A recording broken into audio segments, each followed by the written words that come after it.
اللہ اللہ اللہ اللہ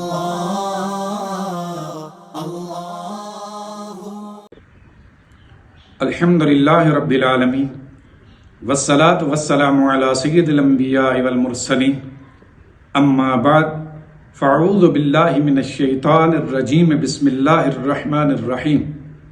حضرات محترم، آج ہم آپ کے سامنے درود پاک کے حوالے سے ایک تعارض کی تطبیق قائم کریں گے۔ چنانچہ آیت کریمہ کے اندر اللہ رب العزت ارشاد فرماتا ہے، ان اللہ وملائکتہ یصلون علی النبی یا ایھا الذین آمنوا صلوا علیہ وسلموا تسلیما۔ بے شک اللہ اور اس کے معصوم فرشتے نبی پر درود بھیجتے ہیں۔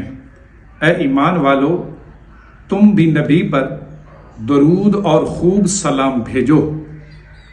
اس آیہ کریمہ کے اندر اللہ رب العزت نے درود اور سلام بھیجنے کا حکم ارشاد فرمایا۔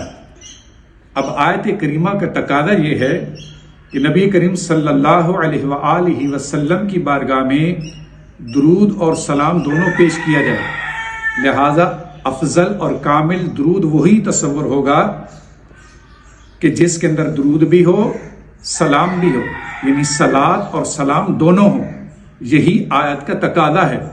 جبکہ اس کے برعکس حدیث پاک میں نبی کریم صلی اللہ علیہ وآلہ وسلم نے درود ابراہیمی کو افضل درود قرار دیا، جبکہ درود ابراہیمی کے اندر درود تو ہے، یعنی صلات کا ذکر تو ہے، لیکن سلام کا ذکر نہیں۔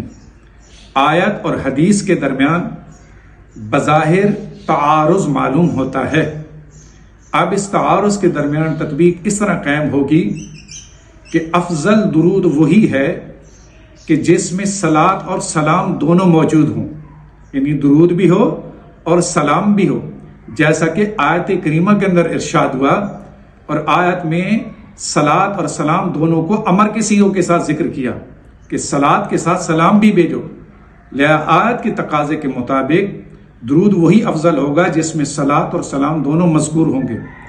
اب جس حدیث پاک میں درود ابراہیمی کو افضل درود قرار دیا گیا، اس کی وجہ یہ ہے کہ درود ابراہیمی نماز کے اندر تو کامل اور باعث فضیلت ہے، کیونکہ جب ایک مقتدی تشہد میں درود ابراہیمی پڑھتا ہے تو درود ابراہیمی کے اندر صلات کا ذکر ہے، لیکن چونکہ آگے سلام کا ذکر موجود تھا کہ السلام علیکم ایھا النبی ورحمۃ اللہ وبرکاتہ، تو نماز میں یعنی تشہد کے اندر جب سلام کا ذکر تھا تو حدیث پاک کی روح سے درود ابراہیمی کو اس لیے افضل قرار دیا گیا کہ نماز کے اندر درود ابراہیمی میں صلات کا ذکر ہو گیا اور تشہد میں سلام کا ذکر ہو گیا۔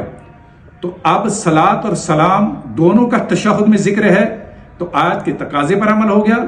تو لہذا اب ہم اس کا نتیجہ یوں نکالیں گے کہ درود ابراہیمی نماز کے اندر تو کامل ہے کیونکہ آگے سلام کا ذکر موجود ہے، تو صلات اور سلام دونوں پر عمل ہو گیا، لیکن نماز کے باہر وہی درود کامل ہوگا کہ جس میں صلات اور سلام کا ذکر ہوگا۔